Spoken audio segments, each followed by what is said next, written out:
All right, Hoffaday, and welcome to another episode of KUAM News Extra. I'm Andy Wheeler, and a little different today. A couple different reasons, because I am Zooming from my house, and secondly, because my interviewee today, is someone that I'm pretty close with. Mark, we've been friends for over 20 years now. And it's a little weird to interview you in a professional capacity.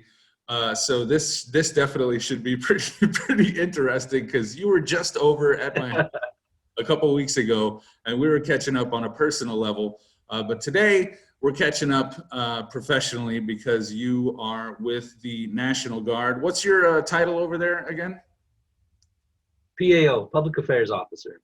All right, so you're the Public Affairs Officer of the National Guard, and I wanted to talk to you just because, clue the people in as to what the Guard is doing during this pandemic. And there's a lot of different issues as far as balancing with, safety, with protocol, executive orders and whatnot. So I just wanted to talk a little bit about the National Guard and what you guys are up to. So let's go ahead and start with that. What have you, the Guard, all the soldiers and airmen, been up to during this pandemic when you've been activated, or whatever the term may be? Well, thanks, Andy. And let me just say that it is good to be chatting with you. I'm glad to see you and that you're doing well. This conversation might be a little different from the ones we're used to when we're hanging out, but looking forward to it and telling the story of my organization here. So thanks for having me on. Andy, the Guard is busy. That's what I can say. We have a whole bunch of stuff going on, and we're all very happy to be doing all of it. So as you know, the governor was one of the first, if not the first governor, to activate her National Guard. This is going way, way back to state active duty when it first happened in mid-March. And since then, what we've done is we formed the Joint Task Force 671. The Joint Task Force is a group that we stand up to react to whatever needs to be done here at the homeland in support of the government of Guam. So because of that early activation, we got a head start on a whole bunch of things. We have the Joint Task Force and 5 sub-task forces, which to date, Andy, have had 72 requests for assistance, and it's growing every day.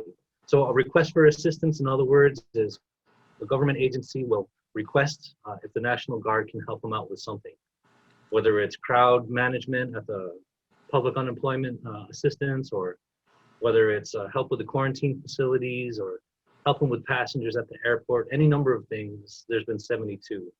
So a lot of them are still ongoing.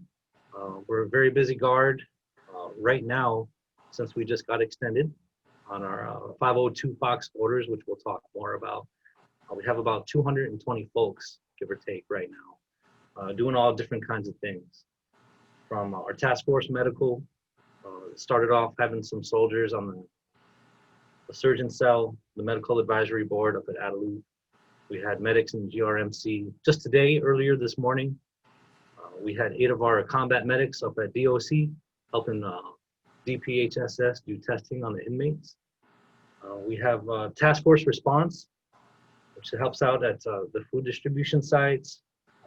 Just, we're all over the place, bottom line. It would take a long time for me to go into it all, but just, to give you an idea, we're pretty much there where we're needed, and like I said, we're happy to serve. So and that's the key. You said it right there, being happy to serve, because it kind of is the purpose of the National Guard.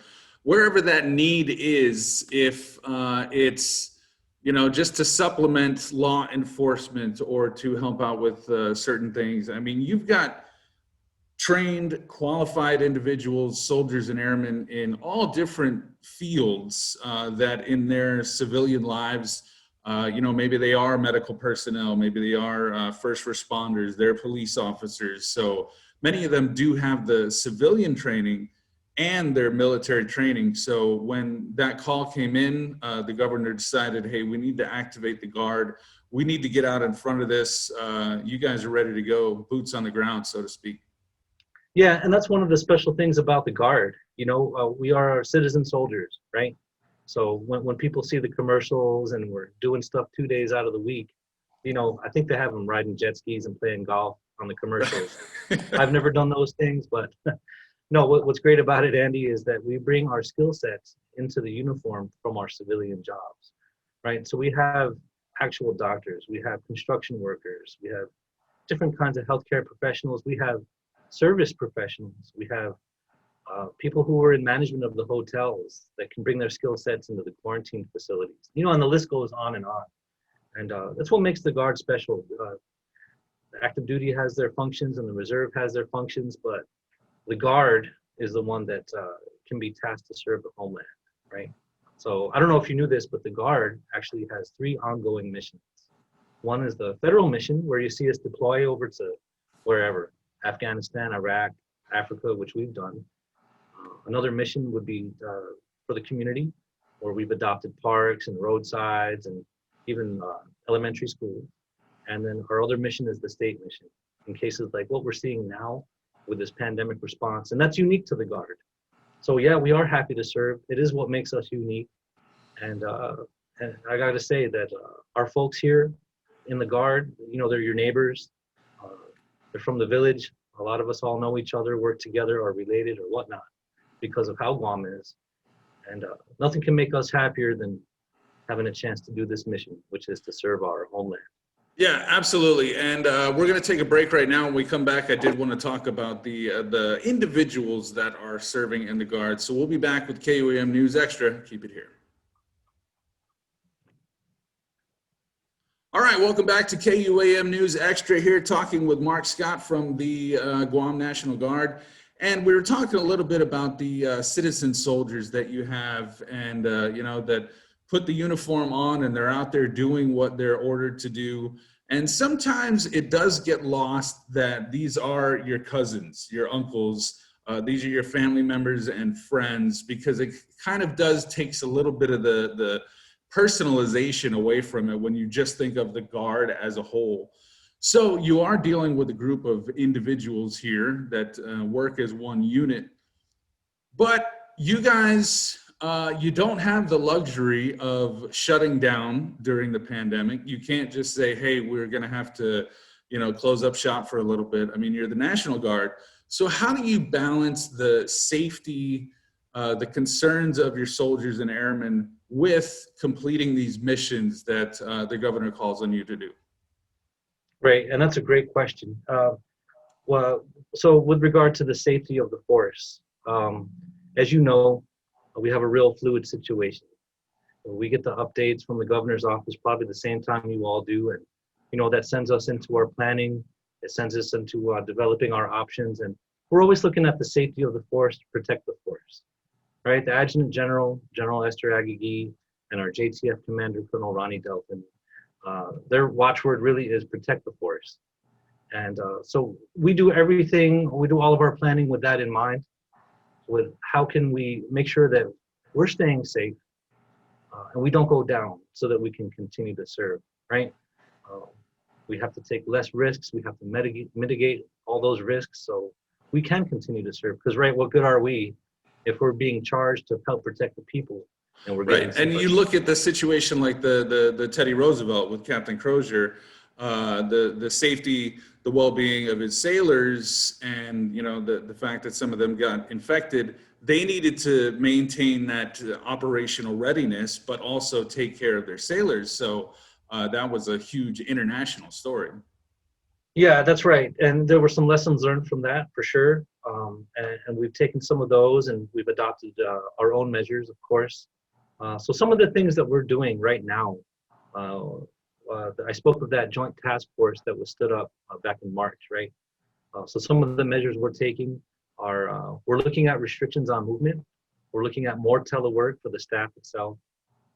Actually, just today, we split our joint task force up into 2 teams, like an A team and a B team, where one will be present and one will be teleworking, and there will be switches.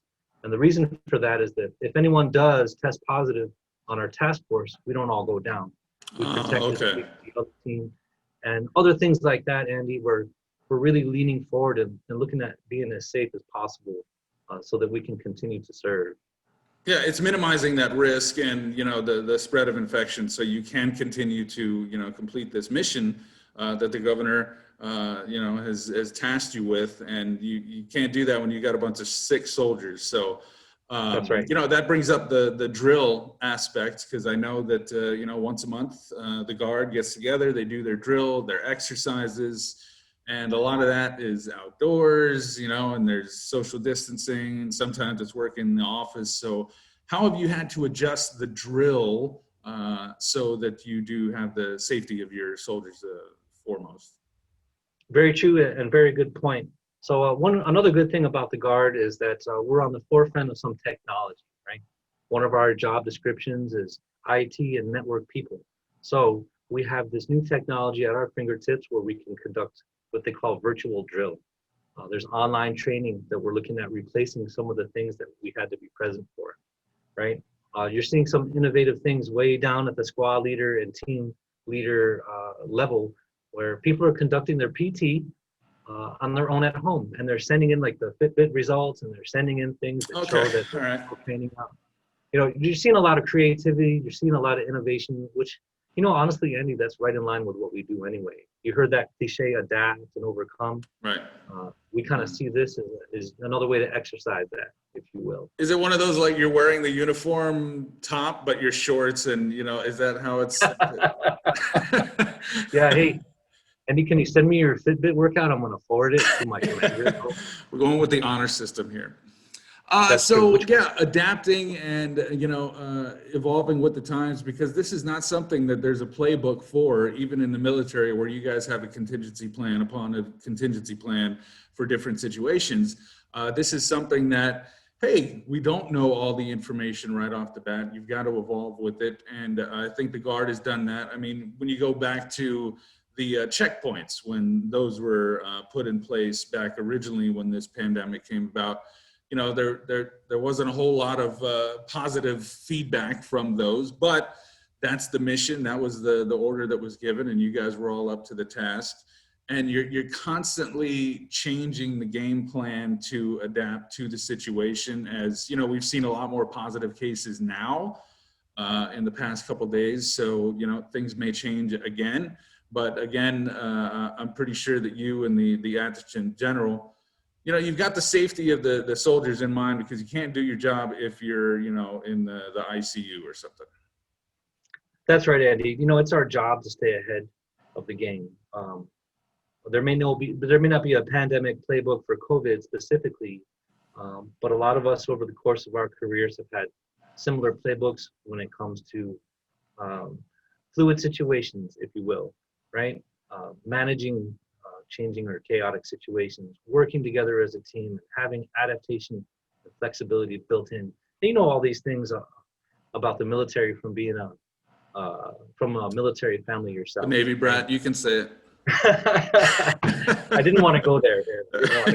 But I mean, you understand those things. And so like in the case of the checkpoints where they were educational in nature, if it had come to pass that there were restrictions on movements, we would have been ready, right? We would have been ahead of that. We would have been staged. Right. And, it may not be the most popular thing, but we can assure you that we have the safety of our people, the protection of our people in mind. And yes, it is our job to be ready. If that means staging something ahead of time so that when the call comes, we're prepared, then that's part of what we do. All right, being prepared is all part of it. We are going to take another break, and when we come back, we're going to talk about the National Guard and their community involvement, which I'm sure is still going on, so keep it here.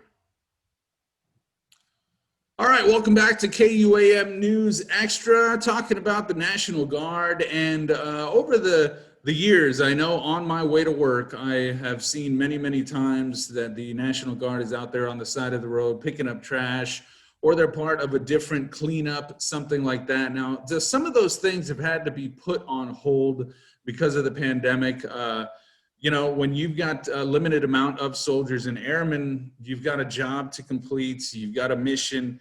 You can't have everyone on different tasks. So you have had to put a little hold on some of those community efforts, but are there plans in the works or possibly resuming those activities soon? Of course, and it's one of those three missions that I was mentioning a little earlier about how we serve the federal, state, and community mission. And yes, they're all ongoing. So like you said, as you may have seen, we have adopted Army Drive, and we do pick up trash. And there's a couple parks that we maintain, and elementary school as well. So those are some community missions that we have. We also have a family programs office that reach out to families and help keep everyone informed and aware of things they may need to know, from everything from their benefits to their spouse's statuses, and all these other things that come with being a family member in the Guard community. But like yes, the ESGR. Exactly. Yeah, there. So all those different programs are outreach type of programs that help us connect, right, with not just our families but the community at large. So those things are still an ongoing mission. While we do have priorities right now with the state mission, which is the COVID response, we also have federal missions ongoing now too. You may have seen in the news recently that we're preparing for our third Sec 4 mission up at the THAAD in Northwest Field. We have deployments to the southwest border. We have deployments to the Middle East with our Air Guard doing security forces out there. So we do have to keep a balance, and we also have to stay ready, right? And like I said, I don't know how you do it. I mean, when you think of the scale, because the Guam National Guard, we're not huge. There's not 50,000 soldiers. I forget the number. It's what, 5,000, something around that area? A little over 1,000. No, really, that's it. That's okay. So you've got 1,000 or so, but they're spread out around the world, around the island, around different, commands, different disciplines. And, obviously the command structure up there is got their hands spread out pretty far. You can say that. And, Andy, I want to say something that I'm sure a lot of your veteran listeners out there would agree with. And that is the Guam soldier and the Guam airman is a kind of a special thing. I've been on a few deployments myself and different types of training and with different units. And I got to say personally, everywhere I've gone, the reputation of the Guam soldier and airman really precedes us. We're known for pulling our weight. We're known for just being a good team, no matter what the unit size or what our job is. We're known for working together, and the reason for that really is our culture here on this island. A lot of us are raised with those values of doing your thing around the house, doing your chores, being a part of a family. And we take that into the uniform here. We look at this like a family. So if we're busy, it's all hands on deck and we get busy. If we have to put in extra hours, we put in extra hours. And that's something that aligns with who we are, as Guamanians. And you know that too. You lived here long enough, I think, to be an honorary Chamorro. I'm pretty sure. I mean, the pride that the Chamorros, Guamanians that are serving here and abroad take with them, because we're such a small community, because the Guard is such a small unit, you don't have 30,000 members of the unit. There's a lot more pride, individual pride, and pride in the Guard itself. So I think that does translate around the world, and definitely spreading that Guam love everywhere you guys go. Yeah, for sure. We just released an article the other day about a soldier who is in Fort Benning, Georgia right now. His name's Isaac Balahaja. He's from our infantry battalion. And he went to this air assault school, which you may know is, these guys, they fast rope out of helicopters and they do crazy stuff. Isaac did such a great job when he was going through the school that they basically asked him to stay on board as an instructor. Oh, wow. Great. And yeah, so when we put this little article together for him, I asked him, what was it that pushed you through to do such a great job? And of course, his answer was, coming from Guam, being so far from home, he's not going to let his family down or his island down, and he's going to give it all 100%. And that's the spirit that we're all working with here. That's the kind of pride we all represent. And I guess to answer your question is, how do we manage so much going on? We do what Isaac did. We put our chin down and we say we're not going to fail our island, we're not going to fail our family, and we're going to get it done. Fantastic. Love to hear it. And we are going to take another break. When we come back, we're going to talk about how you can help serve without actually putting the uniform on. So we'll be back with more KUAM News Extra in just a bit. All right, welcome back to KUAM News Extra. Just about to wrap things up here, but you mentioned, Mark, that there are some units deployed, the Air Guard and the National Guard deployed around the world. Who knows where they are? But I've always wondered, if there was a way that the people here in the community can help out. I've done some things with the ESGR, and they do great things for the families that are here. But us civilians that would like to help out in any way, maybe a care package or a letter or an email to a soldier or airman, is there anything that we can do just to kind of bring them a little bit of Guam to wherever they are in the world? Yeah, little things like that, Andy. Care packages and letters can mean the world to someone who hasn't been home in a long time, someone who misses their family. It means everything, just staying in touch, right? But basically, just your continued support.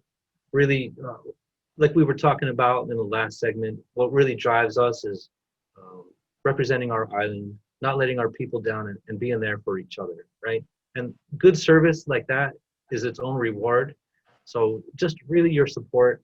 If you see a soldier or an airman out there on the road, in the QFAC, doing their thing, doing public testing at the PUA sites, wherever we may be, just give them a thank you. Just tell them that we have your support, and that means the world to us, really. Yeah, when you've got a National Guard soldier out there, doing security for the quarantine, or doing a checkpoint, or directing traffic if the power is out, don't give them a hard time. Yeah. Well, unless unless you know the soldier and that's what they like. I'm just saying. I might be guilty of that myself, but in all seriousness, community support is what we really thrive on. We understand that it's a really frustrating time. It's a really tough year for everybody, and we're doing the best we can out there, and we're improving as we go. So your continued patience, your continued support, your continued transparency, and I also want to say, you all in the media, thank you too for helping us not just get the word out there, but for holding us accountable when we need to be held accountable. That's a part of something we believe in and something we fight for, which is the First Amendment. So thank you, Andy. Thank you all, the community and the families, for your support. All of y'all mean a lot for us, and you're who we serve. You're all who we're doing this for. So just a big thank you for that. Well, we really appreciate you, all of the soldiers and the airmen in the National Guard, for doing what you do and stepping up, putting that uniform on. And I really want to thank you, man, for doing this interview. This is weird. A very, very good friend of mine, and talking in a professional setting. This has been pretty interesting. So, Mark, thank you so much. You're welcome, Andy, and thanks again. Thanks to all our soldiers, airmen, and family. And take care, stay safe, and wash your hands, wear your mask. All right. Please be safe, everyone. And that is KUAM News Extra. Thanks for watching.